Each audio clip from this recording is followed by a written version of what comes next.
Welcome to the Coming Home Well podcast, the show that educates, supports, and advocates for the veteran community. Your host, Dr. Tyler Piron, U.S. Army retired, will bring you exciting conversations with amazing guests about resources, research, and military history, all geared to helping our warriors to come home well. Here's your host, Dr. Tyler Piron.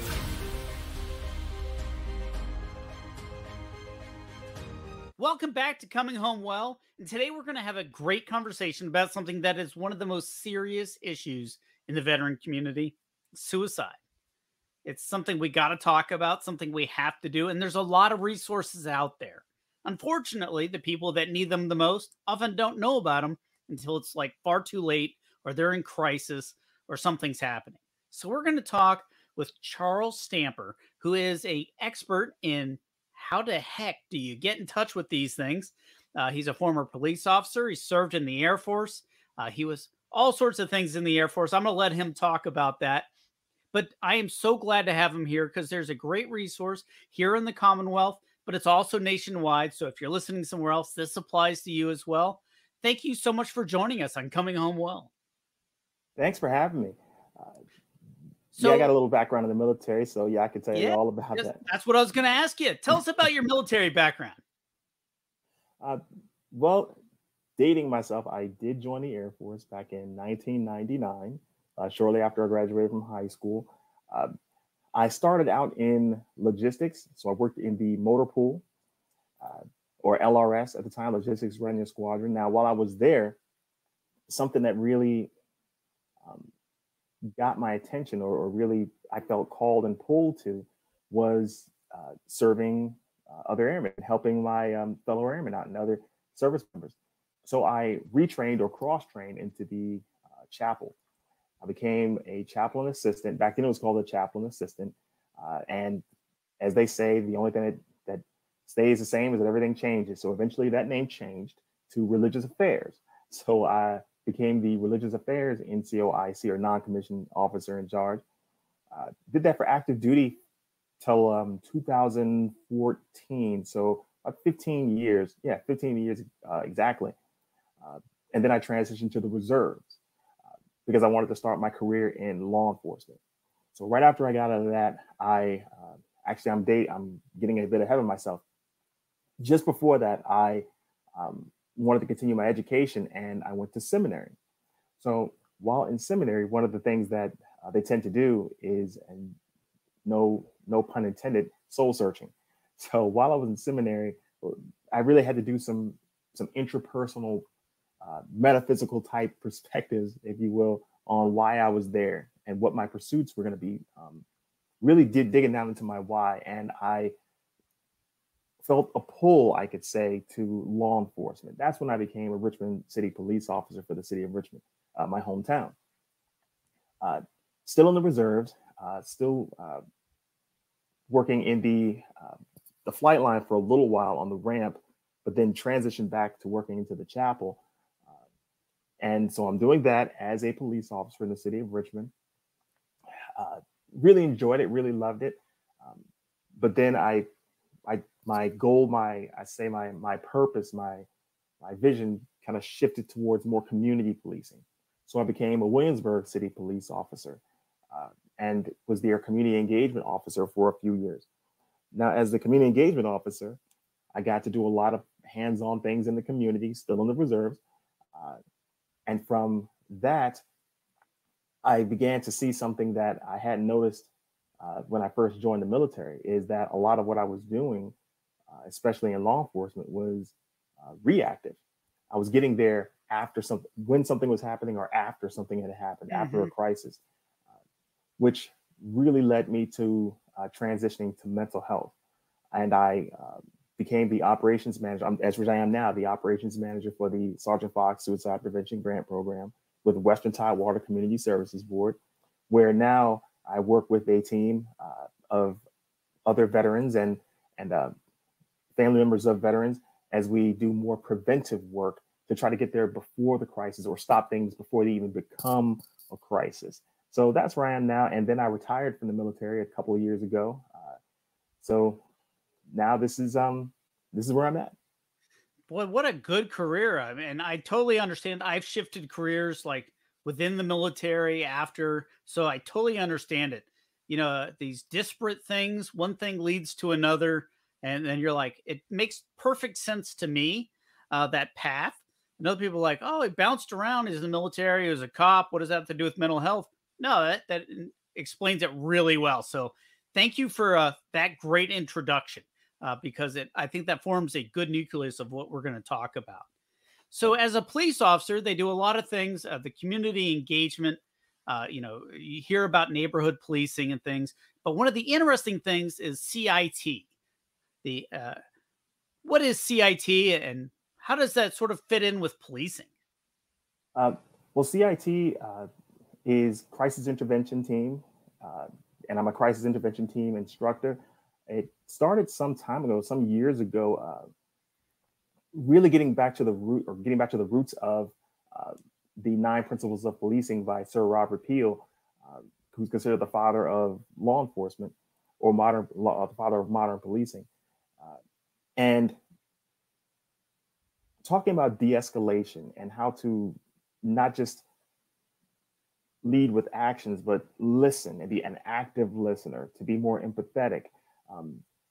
Again, coming back to that verbal de-escalation, recognizing certain things that you could actually talk through certain situations, and it may not require as much use of force type situations. Sometimes it happens, of course, it can't be avoided, but it's much more, it's much better to be able to relate to someone and be empathetic and let them feel heard. And you could de-escalate a situation, and it could become preferably no action or no violence or no anything can happen from it. Yeah, just getting them the help they might need, or preventing suicide by cop, or any number of really bad outcomes just by being a human. Absolutely. And that is a good way that you put it. It's that human aspect of it. Just us recognizing, or law enforcement officers, first responders, recognizing that they're talking to, and I'm not saying that they don't, but keeping that in mind, that we're all human beings, we're all people, we all go through some sort of crisis. And how would you want someone, if you were the one going through crisis, how would you want someone to help you? Or if it's one of your loved ones, or someone that you care for, how would you want someone to communicate and help them? Yeah, and I think that's a big point. It's the helping, not always just enforcing. And so that's a critical distinction, but it's a very important one. And most communities have these types of engagements. So while you're a police officer, you're doing this training, and somehow you related it to veterans. How was that?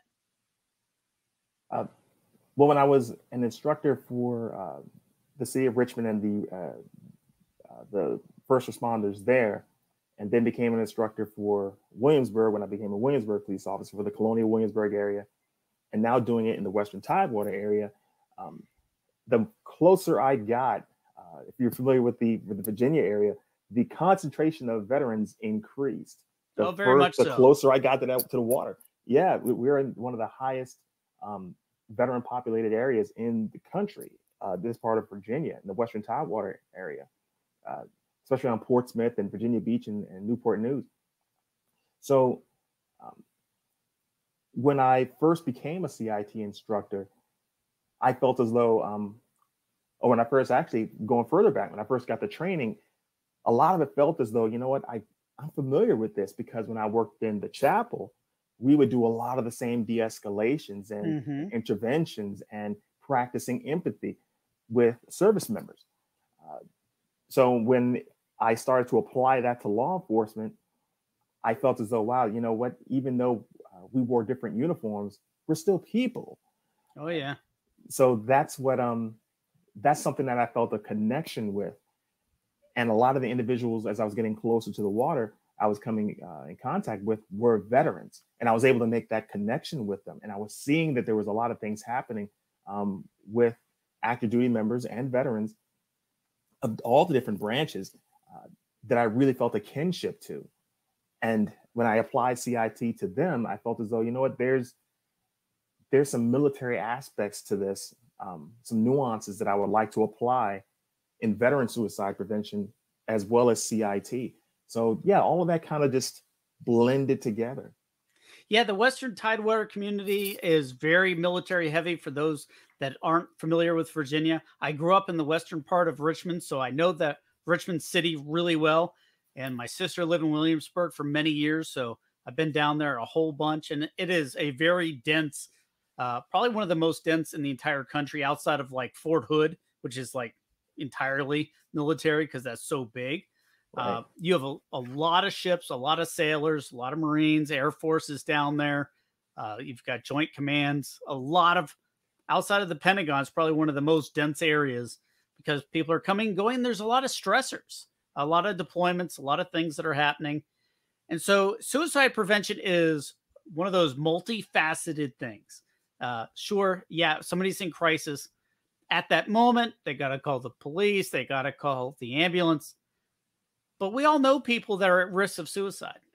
And there's a lot of things we can do and a lot of things they can do in advance of getting to that point. And so, what are some of those things that people need to be worried about? If you know somebody, or if you're a veteran and you've thought about it or you've been considering suicide as an option, because there's like, in my experience, there's two types of suicide. Somebody who's reacting to something, somebody broke up with you, or some other trauma that is occurring right now, and you get drunk and you're going to do something stupid, or people that are really seriously contemplating suicide.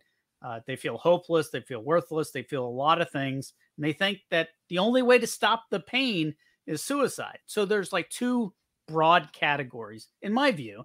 Maybe that's not the expert's view, but I think I'm pretty close. You're pretty close. Yeah. Just seeing that. So what are some of the things that if somebody's long-term worried about suicide or worried about someone else that might be at risk of suicide, should they ask them about it? What should they do? Yeah, very good points. So, and it's interesting because when I was, as I started transitioning to this side of the career, to mental health, and started putting some terminology to some of the things that I was experiencing as a police officer, things like acute and chronic. So there are those acute things that are happening, those one-off situations that might happen that could push someone to the concept or the thought of suicidal ideations. And then there are those chronic things that could be happening over a prolonged period of time that could build up to that. And they could have had those ideations for a while. And now they're getting to the point of actually having a plan. So some of the things that we're considering that are risk factors, and some things that we can recognize what some of those risk factors are, is firearms is a big one when it comes to military. All service members at some point have had to have some sort of firearm training, and a lot of service members are out of the military and they actually still have some sort of weapon. So even the Air Force? I'm kidding. It's even the old Air Force, yeah. So it's just that familiarity that everyone has with some form of firearm or weapon. And the lethality is so much higher, right? The lethality is over 50%. Of suicides are done with some form of firearm. So that being said, having access to something like that and knowing that there's a veteran who has access to a firearm, that increases the risk. So one of the things that can be done is time and distance. If that weapon can be separated from the ammunition, or if it can be held by someone that you trust, or if there's a locking mechanism that you can have on it, just that little bit of time it would take that person, that veteran, that service member, to access that firearm can be enough time for them to consider doing something else, or calling someone for help, or someone to intervene. So yeah, there's that. As you mentioned, alcohol, sometimes self-medication can be an issue. And I don't want to, it's a slippery slope when it comes to that, because abusing alcohol and having a drink, two separate things. Sure. But sometimes some individuals can be excessive when it comes to that, and they can use that as a coping mechanism. And then you may need a little more to cope a little more, and then it just goes down a slippery slope. And you build this whole tolerance up, and And if you have a breakup, some of these, acute things, or some other significant trauma that my world is ending, and you get blackout drunk, and next thing you know, you're doing some dangerous things. If you have to fumble with a combination or a key, that just might be enough to prevent some dumb things from happening. It might be. And unfortunately, given the numbers for suicides, it's not as accurate as we would like it to be, because there's, as you mentioned, when it comes to drinking, for example, there are a number of over 50% of accidents that were 2022 between people hitting poles and trees. And just driving right into them, and they could have driven right into them, but they're counted as accidents. Well, Right. over 60% of those accidents were alcohol related in 2022. So that being said, who's to say it wasn't one of those acute situations where it was a breakup or something like that? Someone was driving and they were drinking and they made that decision, and there was that tree, there was that pole, but you couldn't make that determination. There wasn't a note or anything like that. Right. It was just marked off as an accident. So that's something also I would like to people, anyone who's listening, just keep that in mind as well, that if someone, when it comes to drinking and driving, to really discourage people from partaking and stuff like that. And if someone is going through something that they're very depressed and they tend to go to alcohol to help mitigate that, and sometimes they get behind the wheel, that can be a really bad combination. It's always a bad combination, Absolutely. drinking and driving, but It's definitely if you're having some other emotional issues going on, because it is important. You can't minimize the pain the people that are suicidal are really going through, and often it's very visible, whether it's acute or chronic. And the first time I heard someone talk about the reason that they were considering suicide is to stop the pain, and it really hit me. I was really kind of shocked, and I was like, oh, I never really considered it that way, even though it makes perfect sense. But living with chronic pain every day and feeling hopeless and helpless and worthless, that it sounds like a reasonable way to do something is to stop that pain. But clearly it's not, and that's a temporary thing, and it can be treated. If somebody is suicidal and you're worried about them, what are some of the things that you should be observing or do to help them? Stopping the pain is actually is something that's heard quite often when it comes to some of the veterans, and when it comes to individuals who are older, or just even feeling that sense of isolation. So that's something else to keep in mind. Oh, yeah. They will tend to isolate themselves, and they feel alone, and there's no one around, no one cares. Mm-hmm. So that's something that to keep an eye out for. Don't minimize their situation. That's something to not do. You know what? You lost your job. You'll get another job. Don't worry about it. Oh, you were diagnosed with this. Well, it could be worse. Try not to shame individuals. That's another thing. Don't threaten people. Well, if you do that, I'm going to do this. If you do that, I'm going to take away this, or I'm going to do that to you. Other things not to do is, I know sometimes it can be a little hard not to do this, but try to do the cheer folks up type thing, the whole silver lining thing. Mm-hmm. It's meant with good intentions. But sometimes someone just wants someone to hear, non-judgmentally, to be an active listener, to stay calm and be supportive. Those things can go a long way. And if someone is thinking about suicide, asking the question. A common myth is, if I ask someone, are you suicidal? Or are you thinking about killing yourself?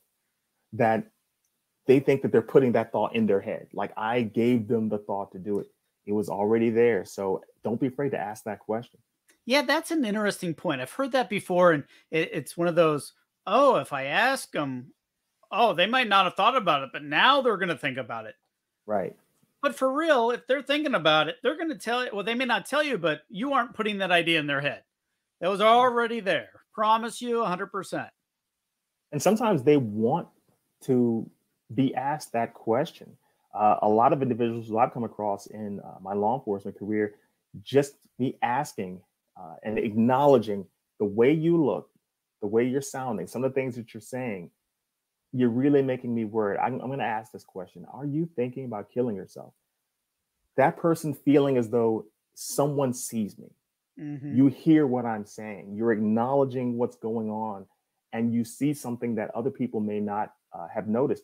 There's an interesting documentary. I'm blanking on the name. I think it's actually just called The Bridge, going over the documentary over the San Francisco Bridge. Oh, where they jump like all the time. Right. There was a documentary done on that, talking about some of the people who survived. Mm-hmm. And one of the individuals who had jumped and had survived, he talked about his experience, how people, for whatever reason at the time, he was standing there at the like not on the other side of the railing, but he was there really going through an emotional crisis, showing a lot of physical signs of distress. And based on his experience, he said no one stopped to talk to him. No one asked, "Hey, are you okay?" And he said, based on his interview, had one person stopped and asked him, that would have changed him. He would have felt heard. He would have felt seen. But since no one did, his thoughts were, nobody cares. Whatever, I can do this. No one even sees me. I say that to say this: if you're having a conversation with someone and they are in distress, ask that question. And if they're not, and they say, no, I would never think about doing something like that. Okay, I'm sorry. I just wanted to ask just to make sure. So don't be afraid to ask. So there's no downside to asking. Is that what I'm hearing? I mean, they may look at you if it's the furthest thing from their mind, like, are you crazy? Oh, I'm not thinking about doing something like that. Well, at least you know. Right. That, at least save one life, I guess it's worth it, right? Yeah, I mean, just put it out there. Just ask if you're thinking it, if it's crossing your mind, and not watering it down. Are you thinking about hurting yourself? That can be a little misleading. No, I'm not thinking about hurting myself. No, I'm not going to hurt myself. So, if you know somebody that's kind of at risk, you think that there's something on, and you ask them, and they say, maybe there is. I've had these thoughts and I really don't want to kill myself, but I have thought about it. What do you do? Who do you call? How do you get them the help that they really need? Not to get too much into the weeds of it when it comes to the difference between plans and ideations and having means and resources and all that stuff. If they actually have had that contemplation, those thoughts, Mm-hmm. If they're a veteran, even if they're not a veteran, calling 988 is a great resource. If they're a veteran, 988, then you press 1. That'll get you to the Veterans Crisis Hotline. So that is one of the first resources I would recommend someone were to consider. And it doesn't even have to be the veteran themselves calling 988. You can call on someone's behalf. Oh, I didn't know that. Yeah, you can call. And I called them today, for example, for another veteran who we were working with in our program, because we wanted to know, we just wanted to make sure we touched all bases when it came to helping this veteran. So we contacted them, and I asked, I explained the situation, and I asked, what other resources do you have available to assist with this veteran? And they gave us a list of things and contacts and everything. And then they said, if you give us his contact information, we can follow up with that veteran, and you can refer that veteran as well. Like, oh, well, that's good to know as well. So, and they explain more to us about that. So yeah, if you know someone that you would like them to do a follow-up with, just to give them more resources for whatever those resources are, you can give them that veteran's contact information, and they can contact them and do a follow-up. I wasn't even tracking that. Obviously, everyone's always been giving out the VA number forever, but the new 988 is the 911 for suicide. It is super easy to remember.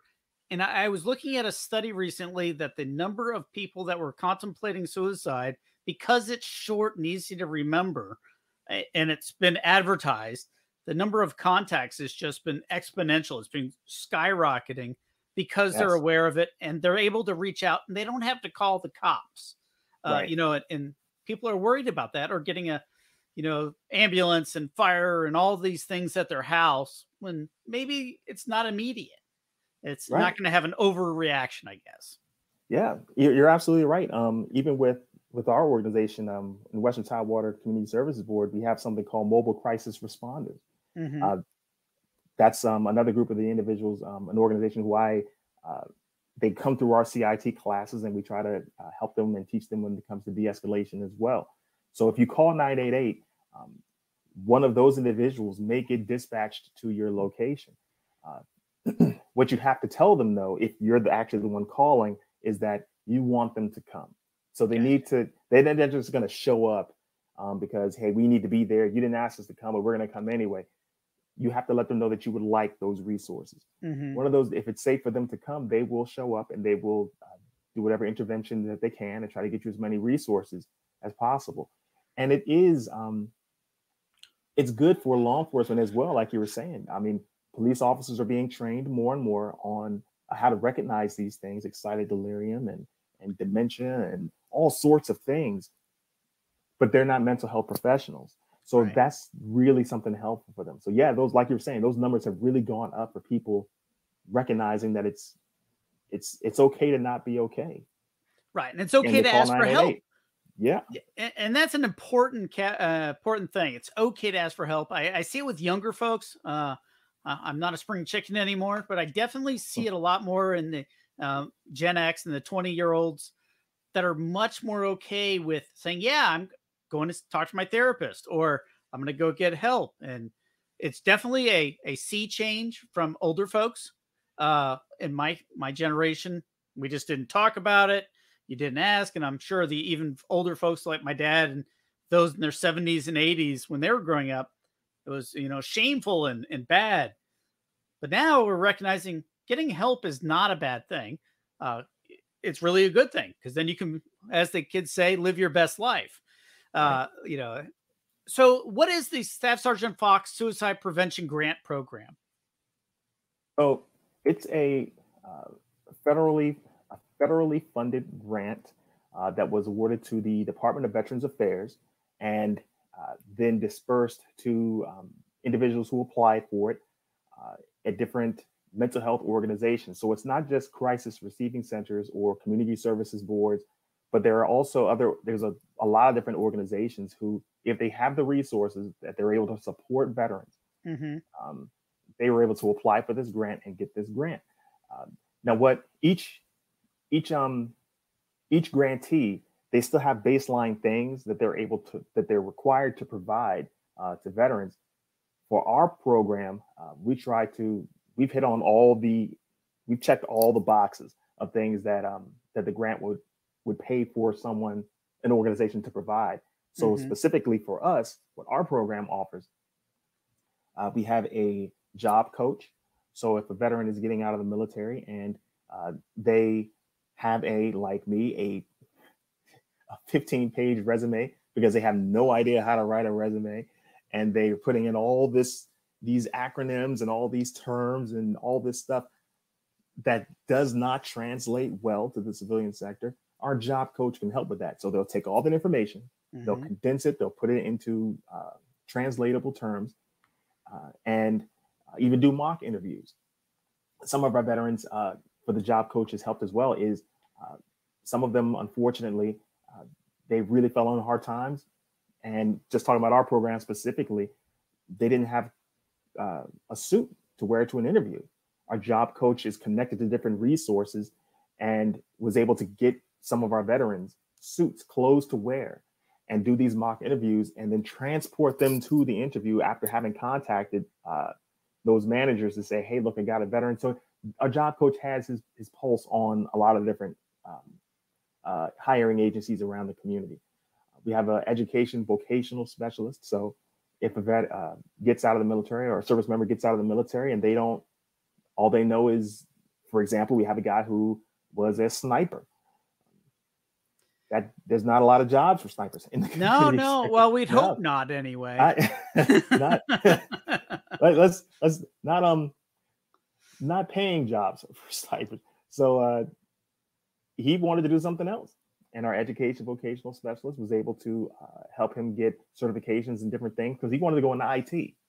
So he was able to help him get all his VA benefits to pay for school and what schools to go to and what schools offer the most resources in the area that that veteran was living in. So they were able to help this person go to school and take classes and whatever other things when it comes to VA benefits and Montgomery GI bills and all that stuff. And navigating that can be really challenging. We've talked to a lot of people about a lot of those topics because it is challenging. The VA is trying to mitigate that on the website because I've used it as well. And sometimes it can be a little daunting. It's a lot of information. And having someone there to walk you through it, hold your hand through it, and just explain things to you is really beneficial. And then we have our peer specialists or our veteran recovery coordinators, but they're state certified peer specialists. These veterans have shared experiences. They have combat experience. And they're really dedicated and have a strong sense of why, and they want to help vets out. So when it comes to transportation to the VA, helping them get their VA benefits, when it comes to helping them get housing, when it comes to helping them to get food, when it comes to helping them with all sorts of things that a peer can help with, they're there for those individuals as well. And there's some behind the scenes things with our data administrator, because a lot of our information has to go to the Department of Veterans Affairs, but it goes without that veterans information. It's just for the bean counters to know how many veterans we're helping. But, absolutely. So we have to because it's a federally funded grant. So we have to let them know, what we're doing. Are you actually spending the money the way it's supposed to be, helping veterans? So this is the Western Tidewater Community Services Board. So if you're in the Tidewater region of Virginia, that applies. But the Staff Sergeant Suicide Prevention Grant is pretty much across the country because it's federally funded, right? Exactly, yeah. For our area, our catchment area, which is known as Region 5, it's Chesapeake, Colonial Williamsburg, Eastern Shore, Hampton, Newport News, Middle Peninsula or Mid-Penn, Norfolk, Portsmouth, Virginia Beach, and the Western Tidewater area, so the Hampton Roads area. But like you said, it is nationwide. So as soon as someone crosses that line of outside of our area, for example, like we were mentioning earlier, some active duty members, our peers go to transition assistance programs, through the TAPS, and catch some of those veterans as they're transitioning out of the military. And if they're interested in the Sergeant Fox program, they'll tell our team, hey, I'm going to be going to back to my home station, which is in California. And I'm interested in the Sergeant Fox program. I really want some more resources when it comes to this. We will contact that Sergeant Fox grantee in that area and do what they call a soft handoff. So as soon as they get there, there's a team there waiting for them. They help them with to transition when they get there and provide them those resources. So they don't have to start from scratch. But the whole idea behind that program is suicide prevention. And sometimes that involves mental health, but other times it involves getting a job, finding a purpose, finding housing, all these things that are stressors that a lot of people deal with. I mean, the transition of getting out of the military and coming home well is often really challenging, which is one of the reasons we started our program, is that when you're coming back from deployment, whether or active duty or even other service, sometimes, especially if you're a young person, it's really tough. You don't know where to start. Yeah. When I got out of the military and transitioned from active to the reserves, I went through somewhat of a existential crisis because I had left this. I didn't even realize it at the time. I left this family, all of my buddies, and they're all still off doing their thing in the military. And now here I am in this apartment, and I'm like, it's just me. So what do I do now? That's one of the things that I think that's one of the things psychologically that drew me to law enforcement, because I missed that camaraderie. I missed that brotherhood, so to speak. So yeah, and then once you get out of the military, if And here's something interesting as well. That trauma that you experienced goes with you. You take that with you. And it doesn't even have to be a trauma that you experienced. There's some call it secondhand trauma, but another term is vicarious trauma. Just you experiencing, witnessing someone going through something traumatic. A lot of our vets are taking that back home with them. And now you've lost that circle of trust, those friends, those buddies that you had. And now it's just you, and you're around individuals. And another term that a lot of vets tend to use is nobody understands. They don't get it. Right. Yeah. So that's where the Sergeant Fox program can help when it comes with stuff like that.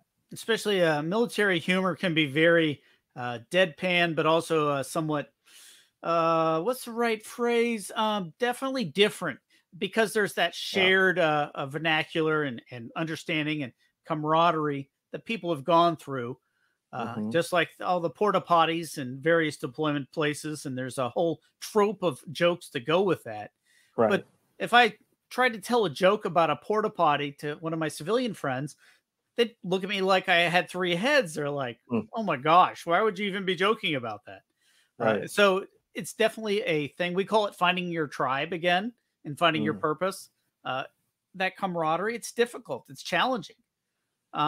And sometimes when people are having a real hard time, suicide becomes an option. Like, I don't belong here.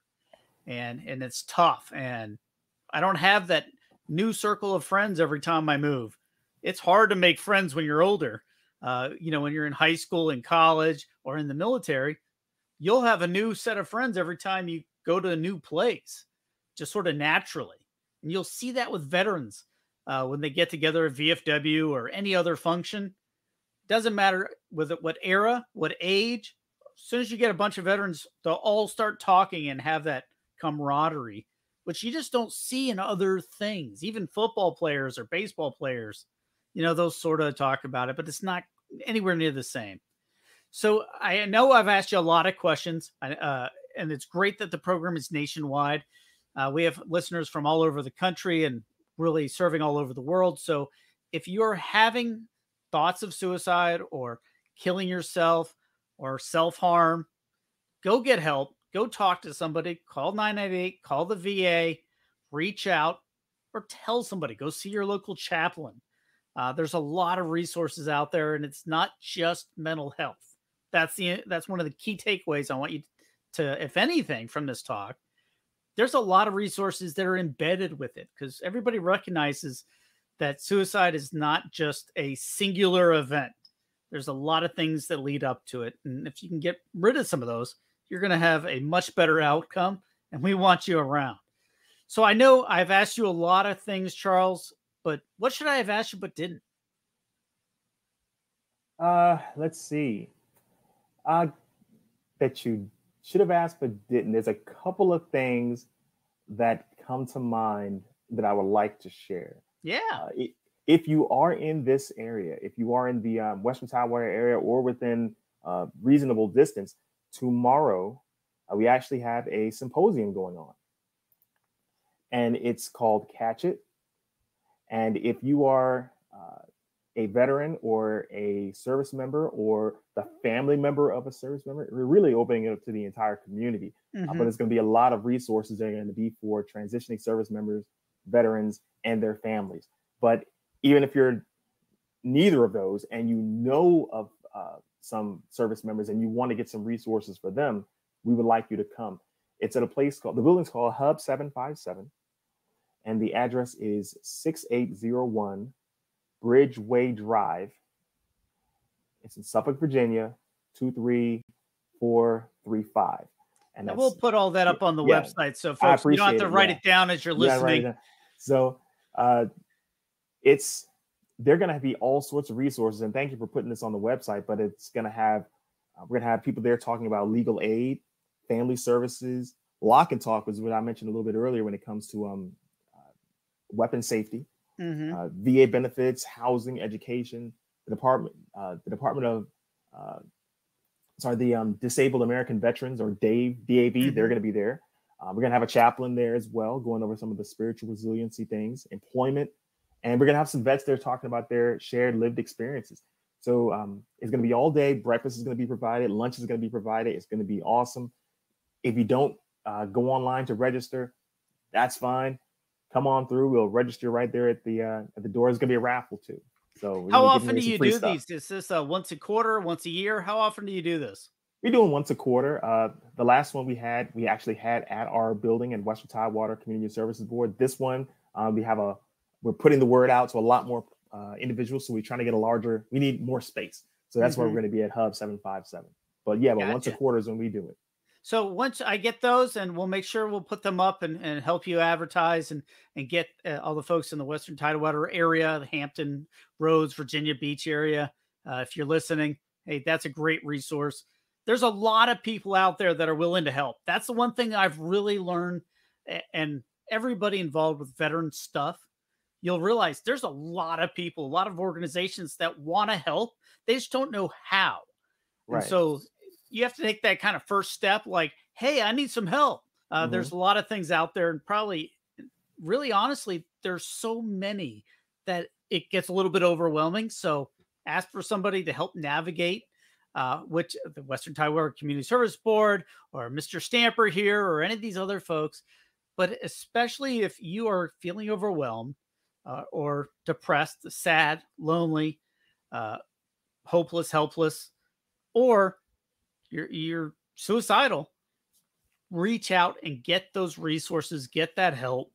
Everybody wants you here. Everybody wants you healthy. I know we talked in the past about 22 a day suicides. It's now down to about 16 or so, which is great. I mean, that's a massive reduction in the number of people, of veterans that are committing suicide every day. However, 16 is way too many, but 22 was way, way too many, but it's trending in the right direction. So folks, go get help.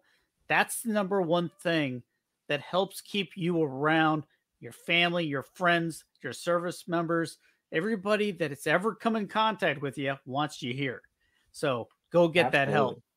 And so, Tyler, Mr. Stamper, is there anything else we should know?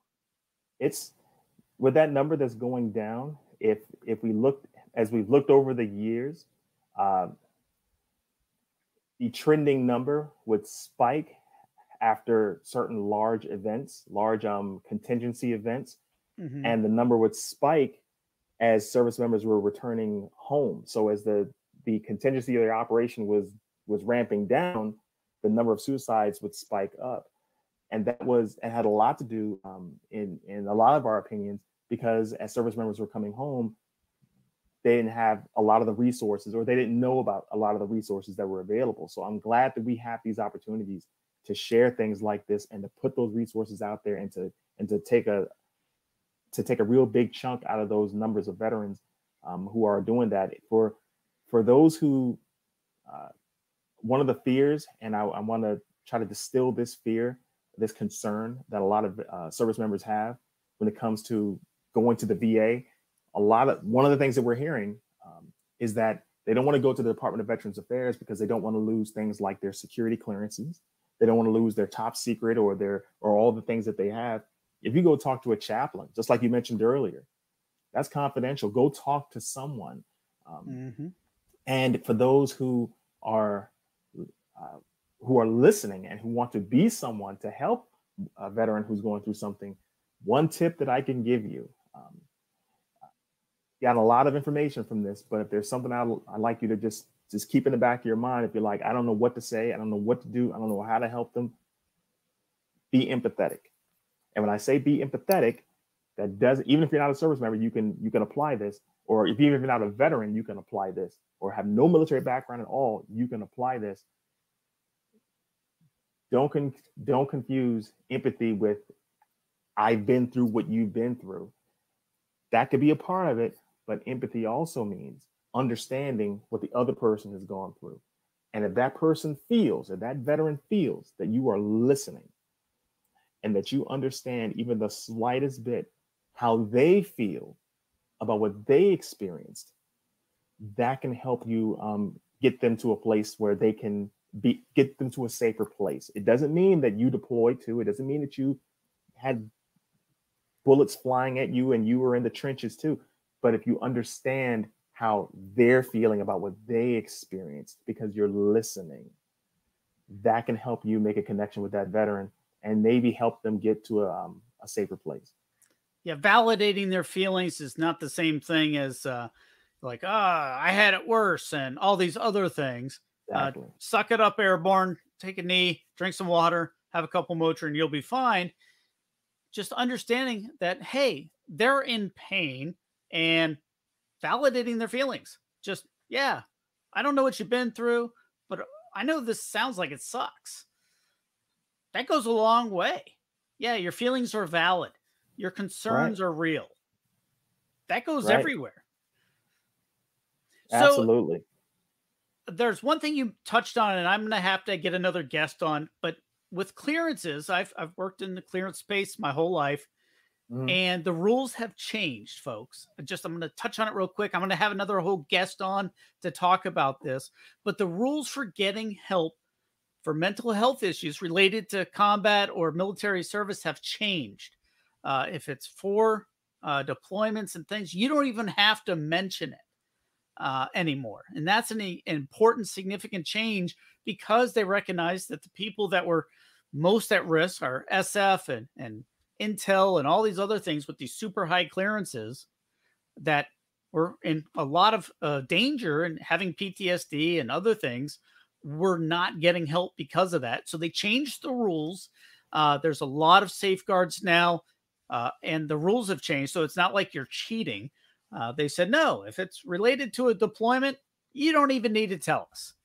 And now if you're, having a psychosis and some other things, you still got to report that, because that's not just necessarily with deployments. But I'm going to have a guest on to talk about that. That's a great point. But yeah, it is totally changed. And I was relating a little bit to it earlier. The 70s and the 80s, you couldn't go get help because it was the death knell of your clearance. That is no longer the case. And so we've changed a lot of that. And that's where the younger people are definitely much more open about, hey, I'm getting help. I'm going to talk to somebody. I was having a hard time with this or that, which I think is awesome. And it's definitely very healthy. We want people healthy and able to continue on serving in the military, but also serving their families and their communities and themselves when they get out of service, so that you can come home well. Mr. Stamper, thank you so much for joining us. I appreciate the fact that you were able to make time this evening and tell us all about this great resource. I know you're down in the Tidewater region, but there's stuff throughout the Commonwealth of Virginia and throughout the nation with the Staff Sergeant Fox Suicide Prevention Grant. A lot of organizations out there. I'd leave you with the last word. Is there anything else we should know? No, I think I've said all I could say. I thank you for having me on here, and I hope we're going to have another conversation about something else another time. Thank you so much for joining us on Coming Home Well. All right. Thank you for having me. Thanks for joining us this week on Coming Home Well with Dr. Tyler Piron. If you enjoyed this episode and you'd like to help support the podcast, please share it with others, post about it on social media, or leave a rating and a review. Thanks again. And until all are home and all are well, this is Coming Home Well.